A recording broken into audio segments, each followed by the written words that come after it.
চাপ দিও না, হ্যাঁ, সাইডের সুইচে চাপ যেন না লাগে।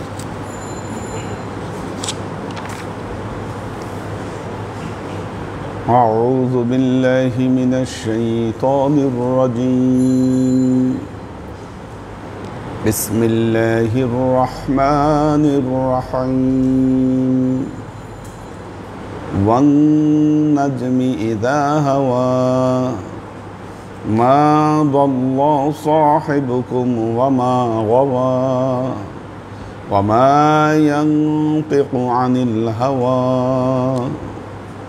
إن هو إلا وحي يوحى। সূরা নজম। নজম শব্দের অর্থ হলো তারকা। তারকা পবিত্র কোরআনে সিজদার আয়াত সূরা নজমেই প্রথম নাজিল হয়।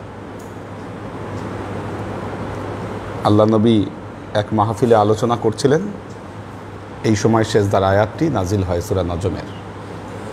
সবাই সেজদায় চলে যায়। ইহুদি খ্রিস্টান ছিল, বিধর্মী ছিল কয়েকজন, তারাও সেজদা দিয়েছে। আরেকজন বিধর্মী ছিল, সে সেজদা দেয়নি, মাটি থেকে ধুলা নিয়ে কপালে লাগিয়েছে। আল্লাহ নবী বললেন, ঠিক আছে, এটাই তোমার জন্য যথেষ্ট হবে।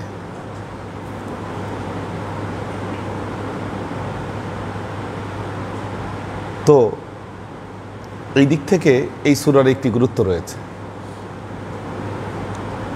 মেরাজের বর্ণনা এই সূরার ভেতরে এসেছে পুঙ্খানুপুঙ্খভাবে।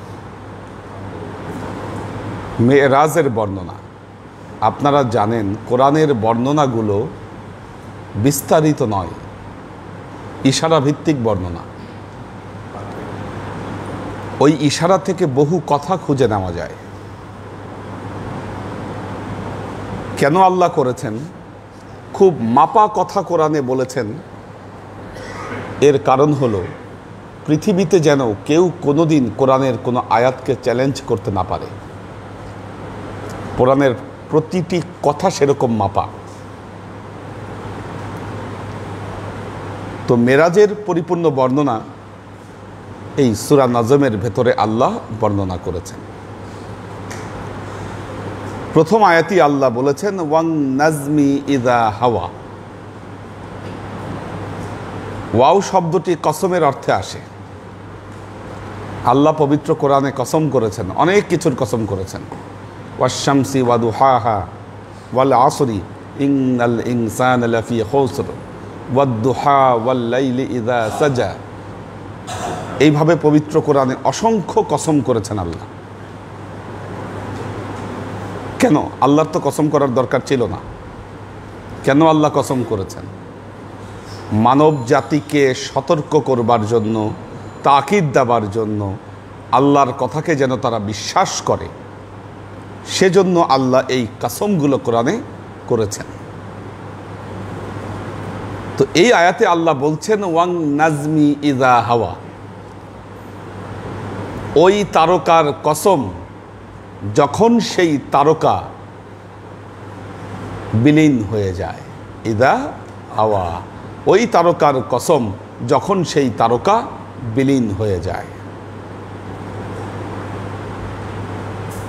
আকাশে কি তারকার অভাব আছে? বহুত তারকা। প্রশ্ন হচ্ছে, এই আয়াতে আল্লাহ তারকা বলতে কি বুঝালেন? কেনই বা তারকার কসম করলেন?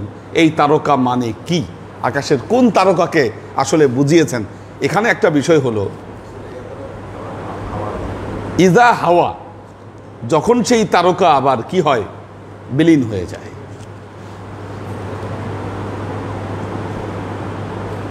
তাফসীর কারকগণ এই তারকার পরিচয় সম্পর্কে অনেক বর্ণনা দিয়েছেন। প্রথম বর্ণনা বলা হচ্ছে আং নাজম, মানে হচ্ছে সুরাইয়া তারা। সুরাইয়া তারা, সুরাইয়া তারা কোনটা? সপ্তর্ষি মণ্ডল। সপ্তর্ষি মণ্ডলকে সুরাইয়া তারা বলা হয়। হ্যাঁ হ্যাঁ, ঘটনা হচ্ছে, হ্যাঁ ঘটনা হচ্ছে ওইটাও না, আকাশে দেখবেন এক জায়গায় অনেকগুলো তারা একসাথে গুড়ি গুড়ি ঝিকিমিকি করতেছে। হ্যাঁ হ্যাঁ, টুইঙ্কেল বলে ওইটাকে। হ্যাঁ হ্যাঁ, একসাথে। আমি আকাশে গেলে আমি দেখাতে পারবো এটা আপনাদেরকে। তারার ছোট ছোট গুড়া গুড়া তারা, অন্যান্য তারার চেয়ে অনেক ছোট ওই তারকা, ওই তারা, কিন্তু বোঝা যায় যে সবগুলো নক্ষত্র। সেখানে আবার তারাগুলো সবগুলো নক্ষত্র, কারণ তারাগুলো মিটমিট করে জ্বলতেছে। ওই তারাগুলো একসাথে অনেকগুলো তারা দেখা যায়, আলাদা করে ওটাকে স্পষ্টভাবে চেনা যায় যেটা সুরাইয়া তারা। একটি বর্ণনায় এসেছে, এখানে উনি যেটা বললেন 7টা তারা আছে, তার মধ্যে একটা চোখে দেখা যায় না, আর বাকি 6টা চোখে দেখা যায়। আবার কেউ কেউ বলেছেন এখানে 11টা তারা আছে। তাফসীর কারকদের বর্ণনা এটা কোনো কি বলবো, তারকা বিজ্ঞানী তাদের বর্ণনা নয়। তাফসীর কারকগণ এই বর্ণনাগুলো দিয়েছেন। প্রাচীন কাল থেকে যে কথাগুলো তাদের ভেতরে প্রচলিত হয়ে এসেছে, এই কথার ভিত্তিতে কথাগুলো বলেছেন। প্রথম হচ্ছে সুরাইয়া তারা, ওয়ান নাজমি ইজা হাওয়া। আল্লাহ বলছেন সুরাইয়া তারার কসম, যখন কি হয়, এই তারকা বিলীন হয়ে যায়। তো এই তারকা কখন বিলীন হয়? যখন ভোর হয়, তখন।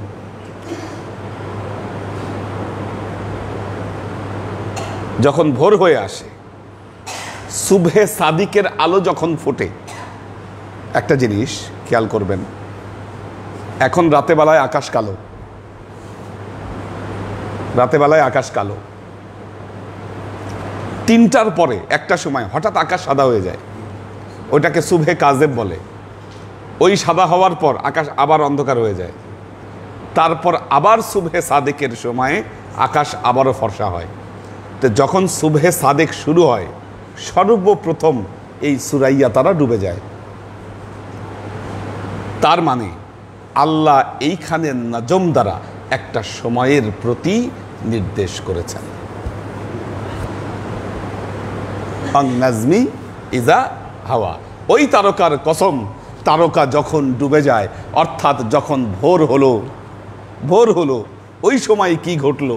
নবী মুহাম্মদ রাসূলুল্লাহ সাল্লাল্লাহু আলাইহি ওয়াসাল্লাম আগমন করলেন, তিনি অনেক কিছু কথা বর্ণনা করলেন।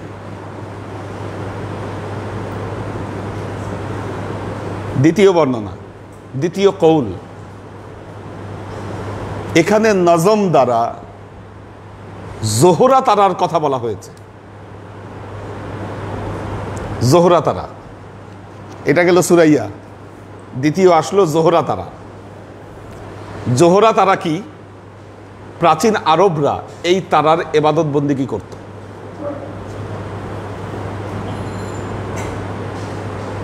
প্রাচীন আরবরা এই তারকার ইবাদত বন্দেগী করত।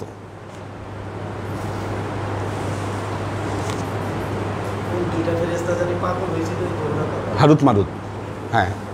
আচ্ছা, না না, ওইটা তো অন্য জোহরা। ওইটা জোহরা, একটা মেয়ের নাম ছিল জোহরা। তো ওই জোহরার এই জোহরা এক না। জোহরা একটা তারা, এই তারার ইবাদত বন্দেগী করত। তাহলে অং নাজমি ইজা হাওয়া, ওই তারকার কসম, অর্থাৎ জোহরা তারকার কসম, তারকা যখন ডুবে যায়। জোহরা তারকার কসম, তারকা যখন ডুবে যায়। এর দ্বারা কি বোঝালেন? আল্লাহ বললেন ওই জোহরা তারকার ইবাদত বন্দেগী যে আরবরা করত, নবীর আগমনের সাথে সাথে এই যে পৌত্তলিকতা, এটার উৎখাত হয়েছিল।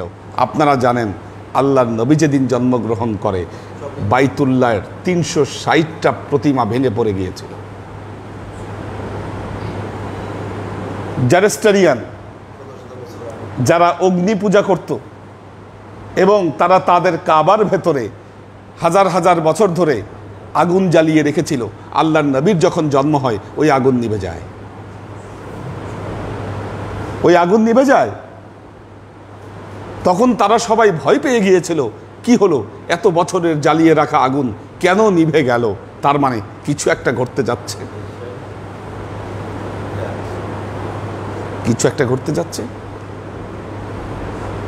তো আল্লাহ জোহরা তারার কসম করে বললেন অং নাজমি ইজা হাওয়া, ওই তারকা যখন ডুবে গেল, তার মানে পৃথিবীতে যখন পৌত্তলিকতা মুক্তের সময় আসলো।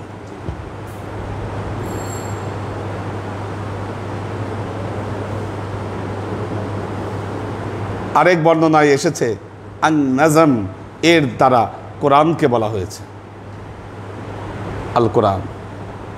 কেন? কোরআন সর্বপ্রথম, আপনারা জানেন কোরআন কিন্তু একদিনে আল্লাহর নবীর উপর নাজিল হয়নি। প্রথমে এই কোরআন বাইতুল ইজ্জত নামক একটি জায়গায় নাজিল হয়েছে। লাউহে মাহফুজ থেকে বাইতুল ইজ্জত নামক একটি জায়গায় এই কোরআন নাজিল হয়েছে।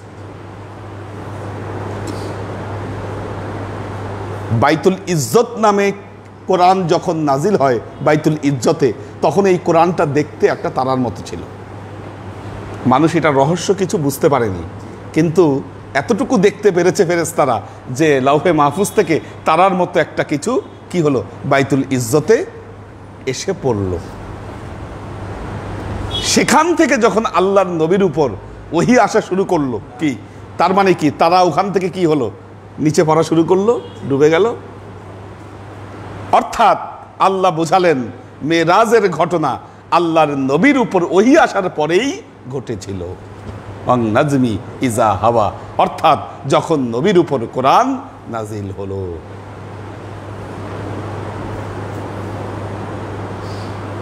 অং নাজমি ইজা হাওয়া।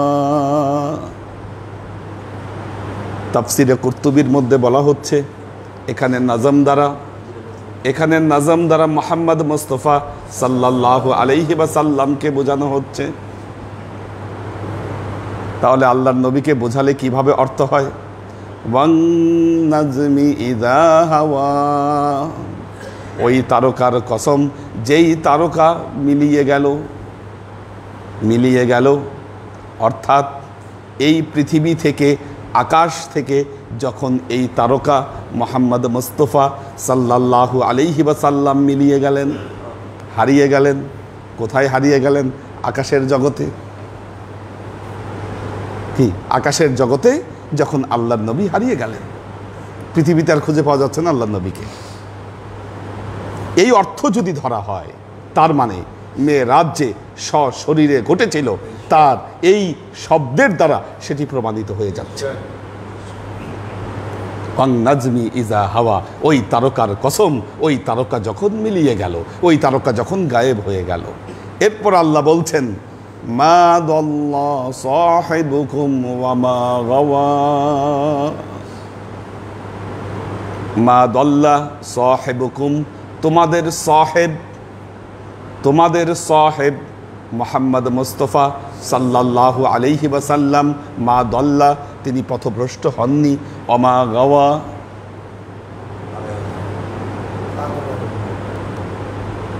তিনি পথভ্রষ্ট হননি। আচ্ছা, দুটো শব্দ, একটা হচ্ছে দলালাত, একটা হলো গাওয়া। গায়রুল মাগদুবি আলাইহিম ওয়ালাদ-দাল্লিন, দুটো শব্দ। আল্লাহর কাছে এই দুটো থেকে আমরা মাপ চাই। গায়রিল মাগদুবি আলাইহিম ওয়ালাদ-দাল্লিন। একটা লোকের জ্ঞান নাই, জ্ঞান নাই, জানে না কিছু, এই জন্য সে পথভ্রষ্ট হয়েছে।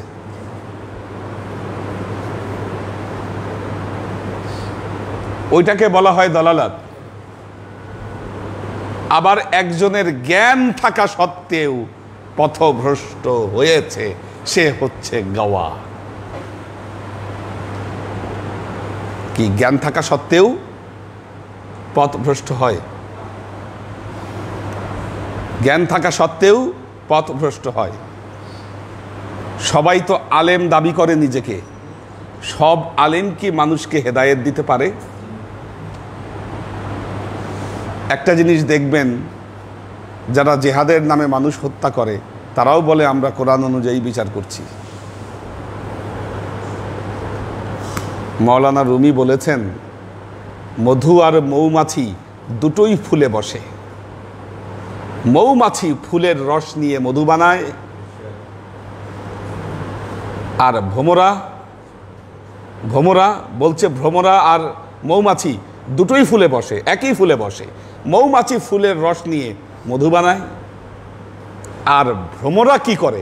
ওই ফুলের রস নিয়ে বিষ বানায়। খুব খেয়াল করে শুনেন। আজকে দেখবেন এই যে ওয়াজ মাহফিলগুলো আমাদের বাংলাদেশে প্রতি রাতে 20,000 ওয়াজ মাহফিল হয়। আমি একটা জিনিস খেয়াল করে দেখেছি, ওয়ালাইকুম সালাম, আমি একটা জিনিস খেয়াল করে দেখেছি, হেদায়েতমূলক ওয়াজ নসিহতের চাইতে হেদায়েতমূলক ওয়াজ নসিহতের চাইতে ওয়াজ মাহফিলগুলার মধ্যে কে কোন সমালোচনা করছে, কার কি সমালোচনা, কার কি দোষ, আলেমরা এই সমস্ত দোষ অভিনয় করে, নাটক করে পুরো মাহফিলগুলা আজকে এই রঙ্গমঞ্চে পরিণত হয়েছে। গান গায়ে, অভিনয় করে, শরীরের অঙ্গভঙ্গি দিয়ে কে কোন বদনাম করছে, কে কি করছে, এগুলো দিয়ে মাহফিল ভরে গেছে। এক আল্লাহ, এক কোরআন, এক রসুল, তাহলে আমাদের মধ্যে এত মত পার্থক্য কেন বলেন? এক আল্লাহ, এক রসুল, এক কোরআন, আমাদের মধ্যে এত মত পার্থক্য কেন? মত পার্থক্য হচ্ছে ওই যে ফুলে তো সবাই বসতেছে, সবাই বলতেছে কোরআন পড়ি, সবাই বলতেছে কোরআন অনুযায়ী কথা বলি, কিন্তু কেউ এই কোরআনের রস নিয়ে মধু বানাচ্ছে, আবার কেউ কোরআনের রস নিয়ে বিষ বানাচ্ছে। এখন আপনি মধু খাবেন না বিষ খাবেন, ডিসিশন আপনার, ডিসিশন আপনার। হেদায়েত কঠিন জিনিস। আমাদের এখানে যুব সমাজ আছে, বর্তমানে দেখবেন ইউটিউব ঘেটে ঘেটে যে ওয়াজ শুনে, এটা তাদের একটা এন্টারটেইনমেন্ট।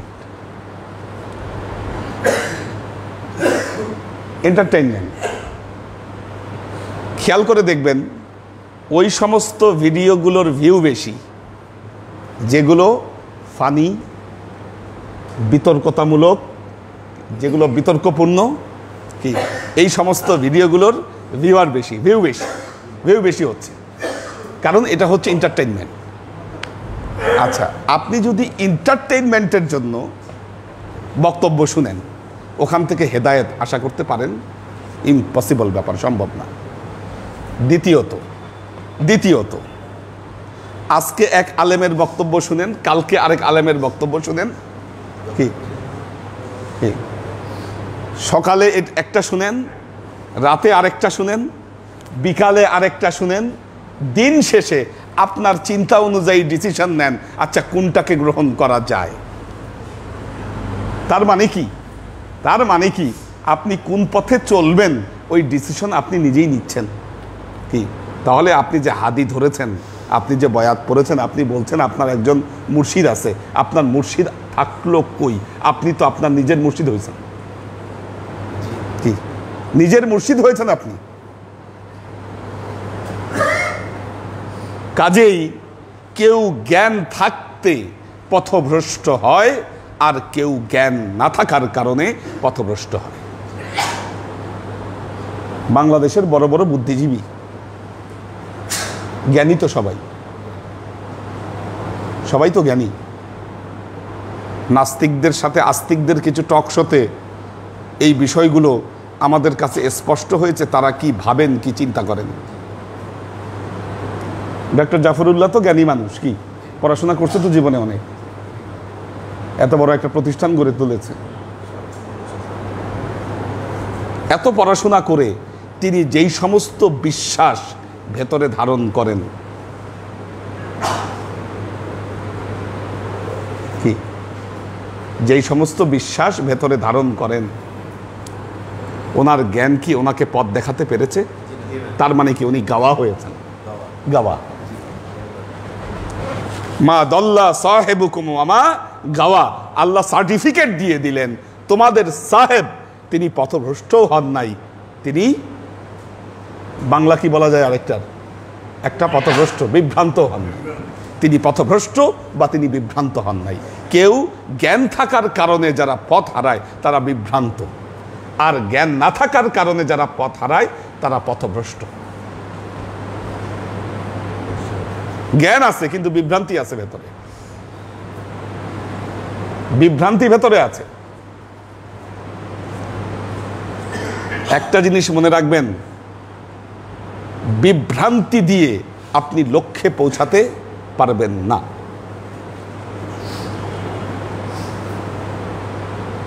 বিভ্রান্তি দিয়ে লক্ষ্যে পৌঁছাতে পারবেন না। আমরা একটা লক্ষ্যকে কেন্দ্র করে আগাচ্ছি, ঠিক কিনা? কি ছোটবেলায় এম ইন লাইফ, কি আমরা ছোটবেলায় এম ইন লাইফ রচনা সবাই কম বেশি লিখেছি এবং পড়েছি। এম ইন লাইফ, সেখানে একটা বক্তব্য এরকম ছিল, a ship without a radar, না না কি জানি কথাটা,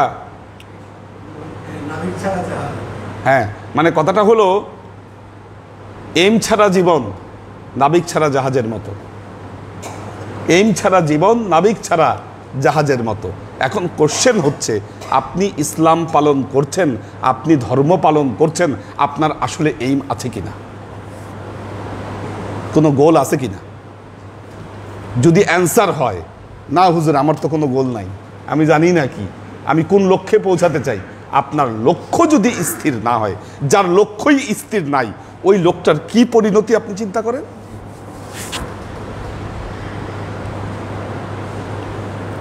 আজকে আমাদের অধিকাংশ মানুষের লক্ষ্য স্থির নাই। আমরা কি চাই তাই জানি না, আমরা কি করতে চেষ্টা করি সেটাও জানি না, আমরা কোথায় পৌঁছাতে চাই সেটাও আমরা জানি না। আজকে পরিস্থিতি এমন দাঁড়িয়েছে, দল্লা এবং গাওয়া একসাথে ধরে বসছে।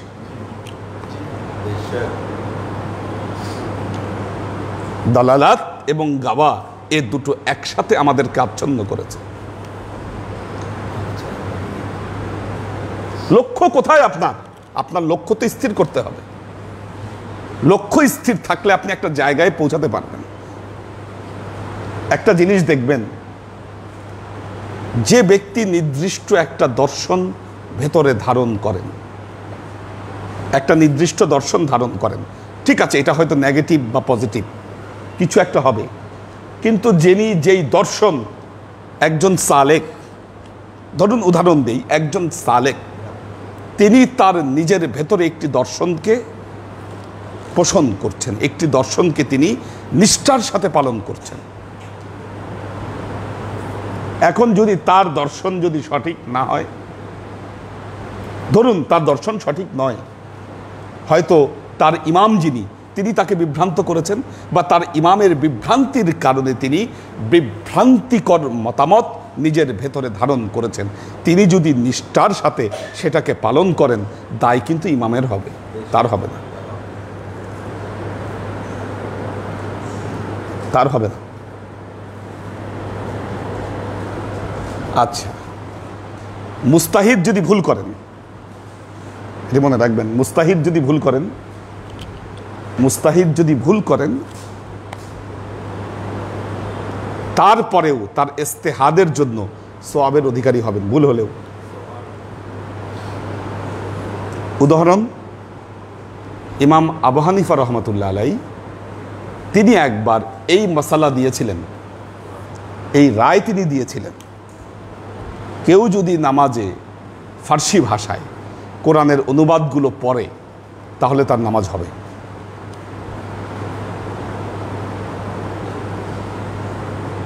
কেউ যদি নামাজে, এই মত দিয়েছিলেন, হ্যাঁ, ওনার তো মাতৃভাষা ফার্সি ছিল, তার মানে বিষয়টি এরকম যে কোরআনের অনুবাদ যদি, কোরআনের অনুবাদও যদি নামাজের ভেতরে পড়া যায় সেই ক্ষেত্রে নামাজ হয়ে যাবে, ইনি এই মাসালা দিয়েছিলেন। পরবর্তীতে তিনি তার এই মাসালা উইথড্র করে নেন। আচ্ছা, এখন তিনি যখন দিয়েছিলেন তার এত ব্যাপক অনুসারী, তারা তো অবশ্যই কিছুদিন তার এই মাসালা ফলো করেছে, ফলো করেছে কি? তাহলে যারা ফলো করেছে দায় কে নিবে? দায় যদি নীতি হয় ইমামের উপরে আসবে সেটি। যারা ইক্তিদা করেছেন তাদের দায় আসবে না। কিন্তু আপনার যদি নিষ্ঠাই না থাকে, আপনার যদি দর্শনই না থাকে, আপনার যদি ফিলোসফি না থাকে, কি ফামান নাকাসা ফাইন্নামা ইয়ানকুসু আলা নাফসিহি ওমান আউফা, ওমান আউফা বিমা আহাদা আলাইহুল্লাহ ফাসাইউতি আজরান আযীমা।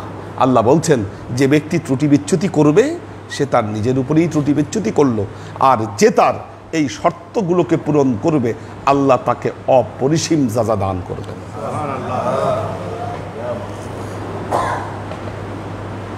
আমাদের সমস্যা হলো আমাদের জীবনে নির্দিষ্ট কোনো জীবন দর্শন নাই।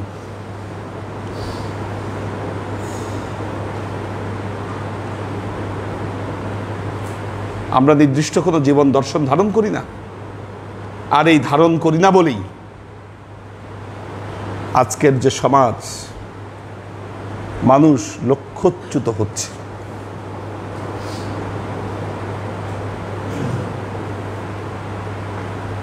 দেখুন আল্লাহর আশেক ও সালেক বৃন্দ, আমরা একটা কথা বারবার বলি, মুসলমান আপনারা অবশ্যই মুসলমানদেরকে, মুসলমানদের ইতিহাস জানতে হবে।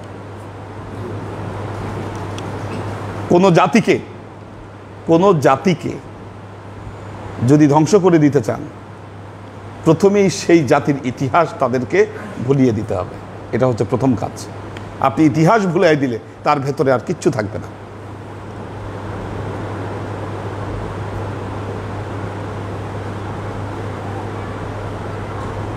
মুসলমান জাতির ভেতরে এই বিভ্রান্তিগুলো, এই যে নতুন নতুন মতবাদ, নতুন নতুন মতাদর্শ, বিভ্রান্তিকর তথ্য, কি আগে যা করেছে সবগুলোকে বাতিল বলছে বর্তমান সময়ে এসে, এই যে বিভ্রান্তি ছড়ানো, পৃথিবীর লক্ষ লক্ষ মানুষ যে মতবাদগুলোকে পালন করে এসেছে, কি এই যে সবে মেরাজ আসছে, সবে বরাত আমরা সামনে দেখব, কি পৃথিবীতে লক্ষ লক্ষ মুসলমানেরা সবে বরাত পালন করেছে, কেউ কোনোদিন এটার বিরুদ্ধে কথা বলেনি। নতুন একদল লোক এটার বিরুদ্ধে কথা বলছে এবং বিভ্রান্তি ছড়াচ্ছে। উদ্দেশ্যটা কোথায়? উদ্দেশ্যটা হচ্ছে মুসলমানদেরকে ছত্রভঙ্গ করে দেওয়া। এই যে নতুন একদল আসছে বলছে, হ্যাঁ আল্লাহর নবী মেরাজে গিয়েছেন কিন্তু সশরীরে যান নাই। আবার কেউ কেউ বলছেন, হ্যাঁ মেরাজে গিয়েছেন, আল্লাহকে দেখেন নাই। এগুলো আজব আজব তথ্য আমরা এর আগে কোনোদিন শুনিনি। ছোটবেলা থেকেই শুনে এসেছি আল্লাহর নবী মেরাজে গিয়েছেন, আল্লাহর আরশে গিয়েছেন, আল্লাহর সাথে তার সাক্ষাৎ হয়েছে। এটা আমরা বাপ দাদার জন্ম থেকে শুনে আসছি। বিশ্বাসও করে এসেছি।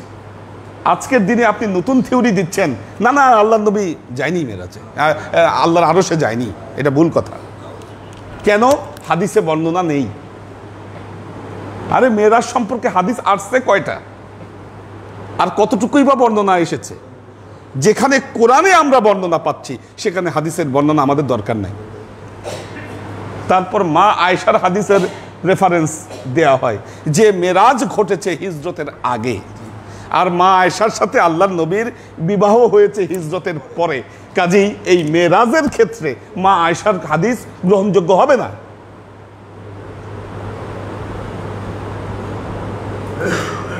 গ্রহণীয় হবে না হাদিসগুলো।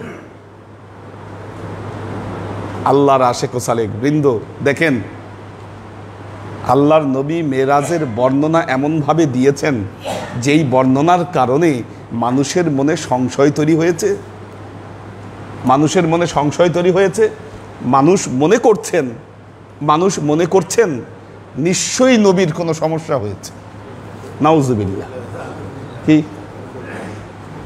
আল্লাহ সেটাকে সার্টিফিকেট দিয়ে দিলেন, মা দল্লা সাহেবুকুম অমা গাওয়া, না নবী পথভ্রষ্টও হন নাই এবং তার যে কোনো বিভ্রান্তিও তার ভেতরে ঘটে নাই।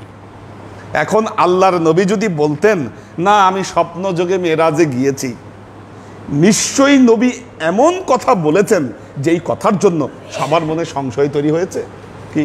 এখন নবী যদি বলেন যে হ্যাঁ আমি মেরাজে গিয়েছি, মেরাজে গিয়ে আমি জিব্রাইলের সাথে দেখা করে আসছি, আরে কি আজব কথাবার্তা এগুলো। যে জিব্রাইল আল্লাহর নবীর উপর আজীবন ওহী নিয়ে আসলেন, আবু আইয়ুব আনসারী রাদিয়াল্লাহু তাআলা আনহুর সুরত নিয়ে দেখা করলেন, মেরাজের শুরু থেকেই বোরাকে করে আল্লাহর নবীকে নিয়ে জিব্রাইল আমিন ভ্রমণ করছেন। মেরাজে গিয়ে এই জিব্রাইলকে দেখে আসার ভেতরে কি কৃতিত্ব আছে? কি ধরনের ব্যাখ্যা এগুলো? আর আপনারা এই ধরনের ব্যাখ্যা দিবেন, আমাদেরকে এতই ছাগল পাইছেন, আমরা এই সমস্ত কথা গ্রহণ করব। এই বাংলাদেশে এরকম ছাগল বর্তমানে বহু বের হয়েছে, আর এই ছাগলের অনুসারী কি বহু আছে যারা এগুলো কথা বিশ্বাস করে। মা দল্লা সাহেবুকুম ওয়া মা গাওয়া।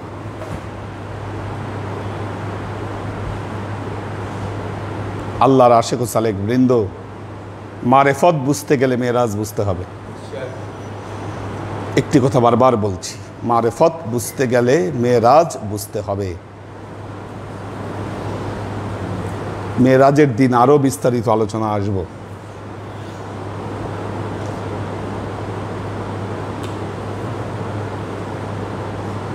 বৃহস্পতিবার আমরা মেরাজের ক্লাস ইনশাল্লাহ করব। এবার ইসালে সোয়াব করব আমরা, হ্যাঁ জুলাই মাসে আমরা করব। ইসালে সোয়াব এখন করছি না আমরা, কিন্তু মেরাজের ক্লাস, স্পেশাল ক্লাস আমরা এটা এর আগে আসলে ইসালে সোয়াব সহ এটা পালন করতাম। তো কাজেই দেখুন, হ্যাঁ হ্যাঁ রোজা থাকতে পারেন। তো মা দল্লা সাহেবুকুম ওয়া মা গাওয়া, তোমাদের সাহেব তিনি পথভ্রষ্ট হন নাই এবং তিনি বিভ্রান্ত হন নাই।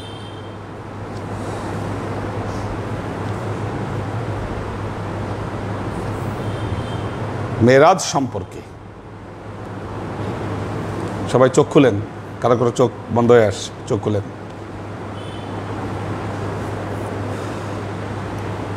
মেরাজ সম্পর্কে যে তথ্যগুলো, এটা তো কোরআনের ব্যাপার। কি কোরআনের ব্যাপার? তো কাজে আমাদের ইমানের জায়গাটা ঠিক রাখতে হবে, ক্লিয়ার থাকতে হবে। মেরাজ নিয়ে আমি আসলে কি চিন্তা করব? ওই যে আমাদের বাবুল ভাই, হ্যাঁ তাকায় থাকেন আমার দিকে, তাকায় থাকেন, তাকায় থাকেন আমার দিকে। শেষ কথা, এটা খোলাসা, খোলাসা। হ্যাঁ তাকায় থাকেন আমার দিকে, এটা খোলাসা। খোলাসা মানে সারমর্ম, সারমর্ম এটা। মেরাজ তো কোরআনে বর্ণিত একটি ঘটনা, আল্লাহ নবীর জীবনের গুরুত্বপূর্ণ মুজিজা। তো মেরাজ নিয়ে আমাদের ভেতরে কি বিশ্বাস পোষণ করব আমরা? নাম্বার 1, মেরাজ সশরীরে হয়েছিল আল্লাহ নবীর। বাইতুল মুকাদ্দাসেও গিয়েছেন আল্লাহ নবী, আল্লাহর আরশেও গিয়েছেন আল্লাহ নবী। আল্লাহর সাথে তার দেখা এবং কথা উভয়টি হয়েছে। মেরাজ সশরীরে হয়েছে, আল্লাহর নবী বাইতুল মুকাদ্দাসে গিয়েছেন, আল্লাহর আরশেও গিয়েছেন, আল্লাহর সাথে তার দেখা এবং কথা উভয়টি হয়েছে মেরাজের রাতে। মেরাজ সশরীরে একবার হয়েছে, আত্মিকভাবে আল্লাহর নবীর মেরাজ বহুবার ঘটেছে। জি, আত্মিক মেরাজের ব্যাপারে, হ্যাঁ, সেটা হিজরতের পরে অনেকবার ঘটছে আল্লাহর নবীর জীবনে, অনেকবার জীবনে। আচ্ছা, সশরীরে মেরাজ এই দুনিয়ার কোনো মখলুকাতের পক্ষে সম্ভব নয়, তবে হ্যাঁ, আত্মিক মেরাজ সম্ভব, মেরাজুল মুমিনিন সম্ভব, কিন্তু সশরীরে মেরাজ সম্ভব নয়। তা আমাদের ওই মেরাজকে খোঁজ করতে হবে। কি? নবীর মেরাজের ঘটনা জেনে আত্মিক মেরাজের পথ আমাদেরকে খুঁজতে হবে। এতটুকুই হচ্ছে আমাদের সারমর্ম। দেখি কে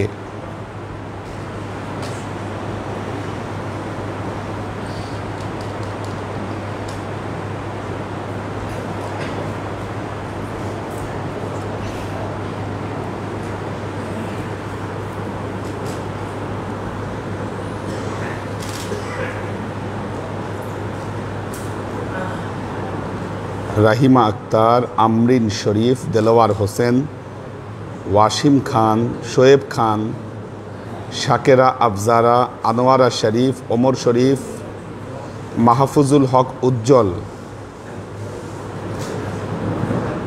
মোহাম্মদ ফরিদ, হাসান আবদুল্লাহ, এইচ.কে হানিফ, হাবিবা আক্তার জেনি, মোহাম্মদ আজাদ, কোরবান আলী, মাসুদ কবির, এনারা সবাই সালাম দিয়েছেন এবং দোয়া চেয়েছেন।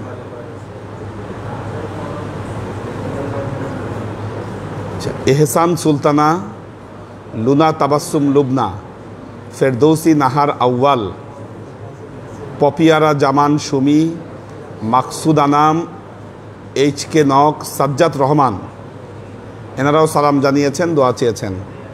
কোরবান আলী মালয়েশিয়া থেকে লিখেছেন, আসসালামু আলাইকুম হুজুর, আজকের জুমার নামাজের খুতবার সময় ইমাম সাহেব বললেন যে আমরা 27শে রজব যে মেরাজের রাত্রি ইবাদত বন্দিগি করি এটা নাকি জায়েজ নাই, কথা কতটুকু যুক্তিগত? আচ্ছা, আমাদের কোরবান আলী, উনি মালয়েশিয়া আছেন, আমাদের পীর ভাই, ওখান থেকে যুক্ত আছেন। উনি যে কোশ্চেনটি করেছেন, মসজিদের ইমাম সাহেব বলেছেন যে 26শে রজব বা 27শে রজব রাত্রিতে জেগে ইবাদত বন্দিগি করা জায়েজই নাই। আচ্ছা, সর্বপ্রথম কথা হলো আমরা 26শে রজব বা 20ই রজব বা 1ই রজব এই কথাগুলো বাদ দিলাম। যে কোনো রাত্রিতে আল্লাহর বান্দা রাত্রি জেগে আল্লাহর ইবাদত বন্দিগি করবে, এটা জায়েজ নাই। তাহলে কি গান বাজনা করা জায়েজ আছে? ইমাম সাহেবকে বলেন তাহলে গান বাজনার আয়োজন করতে, তো ইবাদত বন্দিগি করা জায়েজ নাই, তার মানে এখানে অন্য কিছু তাহলে জায়েজ? কি যুক্তি কি বলে? নাউজুবিল্লাহ, ইবাদত বন্দিগি করা বলে জায়েজ নাই, তাহলে কি করা জায়েজ জিজ্ঞাসা করেন।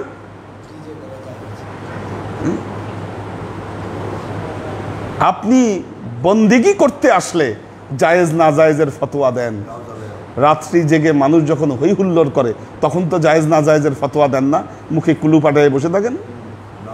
সারা রাত্রি জেগে যখন গাদমাজ না করে কাটায় তখন আপনি মুখে কুলু পেটে বসে থাকেন কি?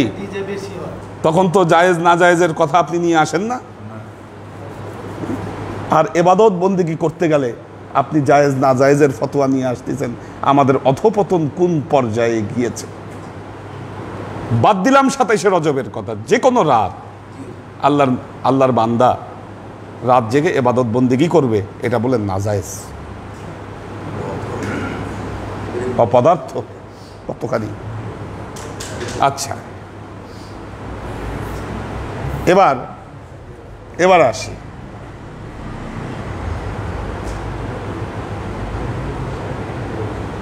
আমরা রাত জেগে এবাদত বন্দেগী কেন করব? নবীর প্রতিটা কাজই তো সুন্নত, ঠিক কিনা? কথা, কাজ, মৌনতা, সম্মতি সবই তো সুন্নত। মেরাজের রাত্রিতে আল্লাহর নবী জাগ্রত হয়েছিলেন। জিব্রাইলে আমিনের সাথে বাইতুল মুকাদ্দাস যাওয়ার পথে আরও 2 জায়গায় নামাজ পড়েছিলেন। বাইতুল মুকাদ্দাস নিয়ে 3 জায়গায় 3 দুগুণে 6 রাকাত নামাজ পড়েছিলেন। হাদিসের বর্ণনা অনুযায়ী পাই আমরা। ওইদিকে বাইতুল মামুরে গিয়ে আরও 2 রাকাত নামাজ পড়েছেন আল্লাহ নবী, না 8 রাকাত নামাজ পড়েছেন।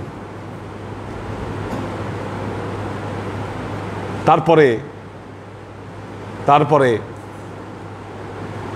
আল্লাহর আরশে গিয়ে আল্লাহর সাথে যখন দেখা হয়েছে তখন তো বিভিন্ন তসবিহ তাহলিল হয়েছেই। আত্তাহিয়াতু লিল্লাহি ওয়াসসালাওয়াতু ওয়াত্তাইয়্যিবাতু আসসালামু আলাইকা আইয়ুহান নবী ওয়া রাহমাতুল্লাহি ওয়া বারাকাতুহু। কি আল্লাহর সাথে কথোপকথন, তসবিহ তাহলিল এগুলো তো হয়েছে। রাতে খুতবা দিয়েছে আল্লাহ নবী বাইতুল মুকাদ্দাসে। হ্যাঁ, এবাদত বন্দেগী তো করেছেন। কি এগুলাকে ফলো করে তো আমরা এবাদত বন্দেগী করতে পারি।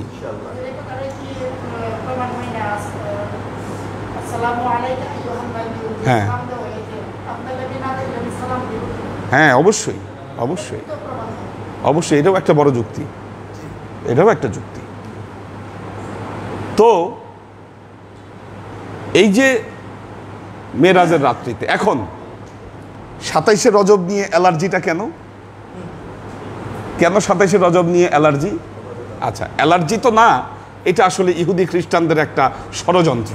কারণ বলেছি ষড়যন্ত্রের কারণ, এর আগে মুসা নবী আল্লাহর সাথে কথা বলেছেন কি বিল ওয়াদিল মুকাদ্দাসাতি তুয়া ওয়াদিয়ে মুকাদ্দাসাতে আল্লাহর সাথে কথা বলেছেন।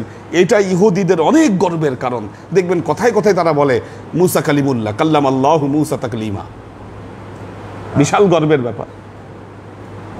যেই মুসা নবী ওয়াদিয়ে মুকাদ্দাসে গিয়ে আল্লাহর সাথে একটু কথা বলেছেন, এতেই বিশাল ব্যাপার হয়ে গেছে। কিন্তু আল্লাহকে দেখতে চায়, তুর পাহাড় পুড়ে গেছে, আল্লাহকে দেখতে পারেন নাই, আল্লাহর নূরের তাজাল্লি সহ্য করতে পারে নাই। এই দিকে আমার নবী আল্লাহর আরশে গিয়ে আল্লাহর সাথে তো কথা বলেছেই, আল্লাহকে দেখেও আসছে। এটা বিরাট প্রেস্টিজ ইস্যু এটা। এখন এই জন্য এটার মধ্যে রস ঢালতিছে যে কিভাবে এটাকে নষ্ট করা যায়। এখন বলতিছে হাদিসে মেরাজের কোনো তারিখ বর্ণনা করা হয় নাই।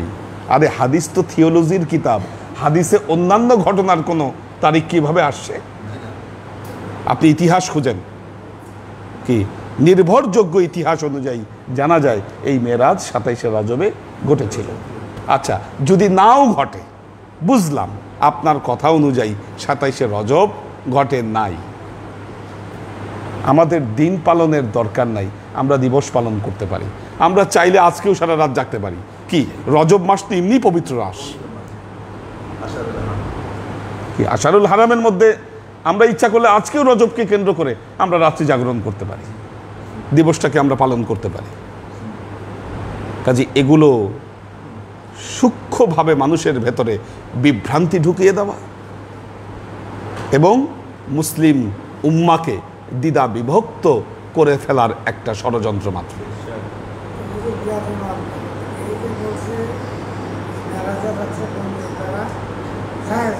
জি, যেখানে বলে যে জায়েজ নাই, শবে বরাতে বন্দেগী করা জায়েজ নাই, শবে বরাতে মসজিদে যাওয়া জায়েজ নাই, কি এগুলোর পক্ষে তো কোনো দলিল নাই। আর আমরাও তো যারা এগুলা কথা বিশ্বাস করি বা এগুলা কথাকে আমরা খাই, হ্যাঁ, কোনটা নাই সেটার ক্ষেত্রে দলিল খুঁজি না কি, কিন্তু কোনটা আছে সেই জায়গায় আমরা দলিল খুঁজে বেড়াই যে কেমনে এটা না করা যায়।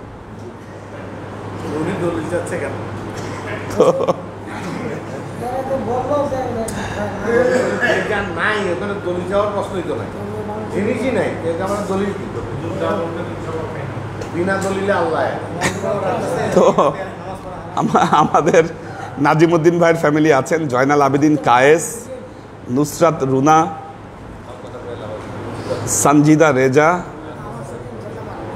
একে আজাদ, মোহাম্মদ নুরুল ইসলাম, এনে কি নুরুল ইসলাম ফরিদপুর না নুরুল ইসলাম, সঞ্জিদা, আমার মেরি আপা, সৈয়দ ইত্তেহাদুল ইসলাম আজমাইন, তাহেরা তনু, জেসি চৌধুরী ইতি, সবাই সালাম জানিয়েছেন। জেসি চৌধুরী ইতি বলেছেন, আসসালামু আলাইকুম হুজুর, আমি কয়দিন যাবৎ অসুস্থ, আপনার দোয়া চাই। আরিফা শেখ, মুনির শাহরিয়ার,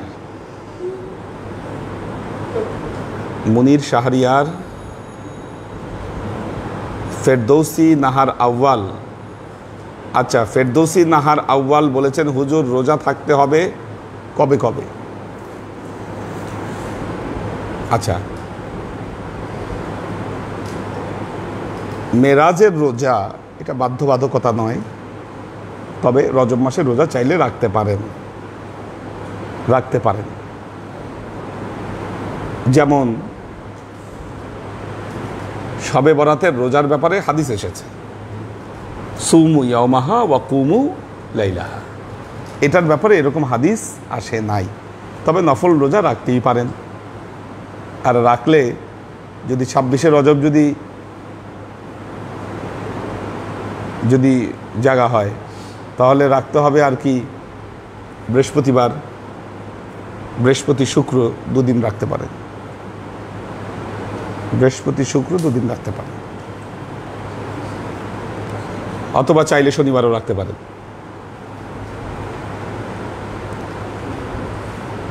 সিয়াম আহমেদ, শামসুস সাদেকিন, আসমা আজিজ, সাগর সরকার সবাই সালাম জানিয়েছেন। জাকির আলম, হুজুর আসতে পারি না কিন্তু নিয়মিত আপনার ওয়াজ দেখি। মোহাম্মদ টিটু খান, জহুরা খুশনুর আলপনা, সুরভি আক্তার নিপা,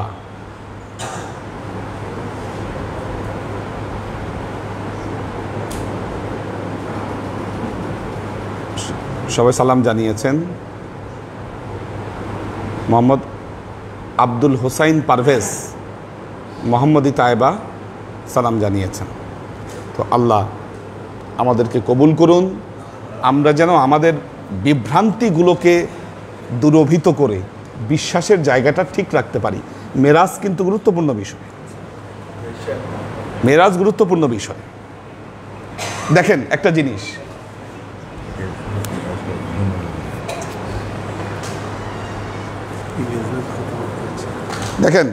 মেরাজ কিন্তু একটা গুরুত্বপূর্ণ বিষয়। এখন এই যে বিপরীতমুখী বক্তব্যগুলো, ওয়ালাইকুম সালাম, বিপরীতমুখী বক্তব্যগুলো, এগুলোর লাভ বা লসটা কি জানেন? লসটা কোন জায়গায়? লাভ হচ্ছে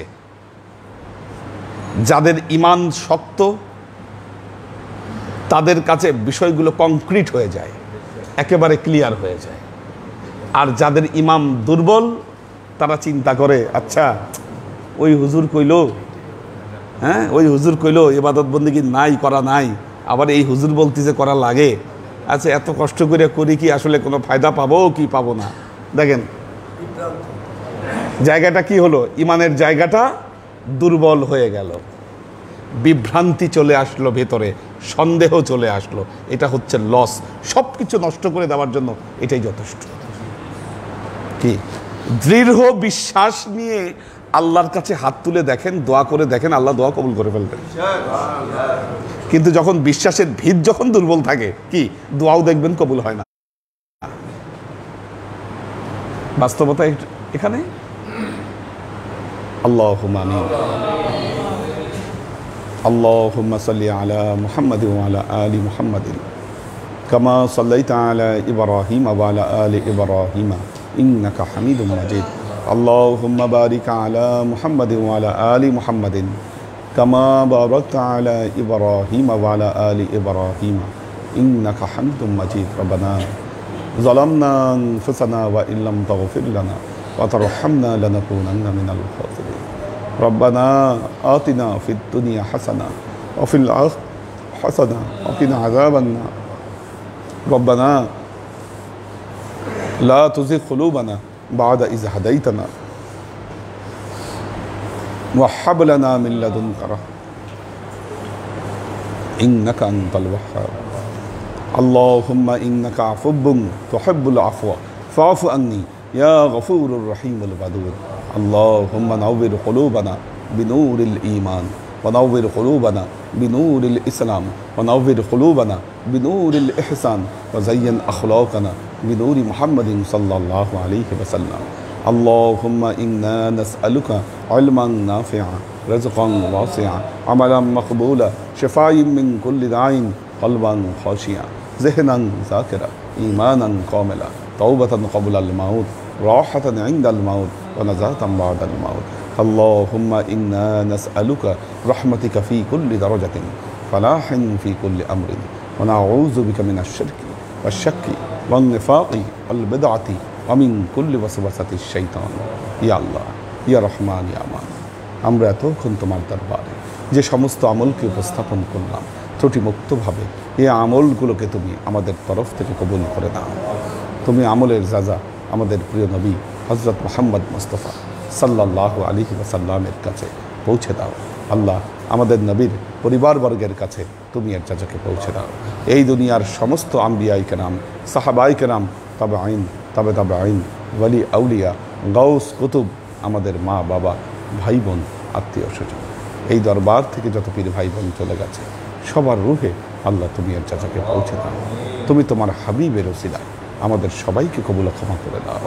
আমাদের জীবন থেকে সমস্ত অভাব, অভিযোগ, বালা, মুসিবত, দুঃখ, কষ্ট, রোগ শোককে দূরীভূত করে দিয়ে দৃঢ় হস্তে তোমার দ্বীনের খেদমতের তৌফিক তুমি আমাদেরকে দান করো। আজীবন যেন তোমার হেদায়েতের পথে প্রতিষ্ঠিত থাকতে পারি সে তৌফিক তুমি আমাদেরকে দান করো। সুবহান রাব্বিকা রাব্বিল ইজ্জাতি আম্মা ইয়াসিফুন সালামুন আলাল মুরসালিন আলহামদুলিল্লাহি রাব্বিল আলামিন ওয়াজআল আখিরু কালিমাতিনা ইনদাল মাউত লা ইলাহা ইল্লাল্লাহ মুহাম্মাদুর রাসূলুল্লাহ সাল্লাল্লাহু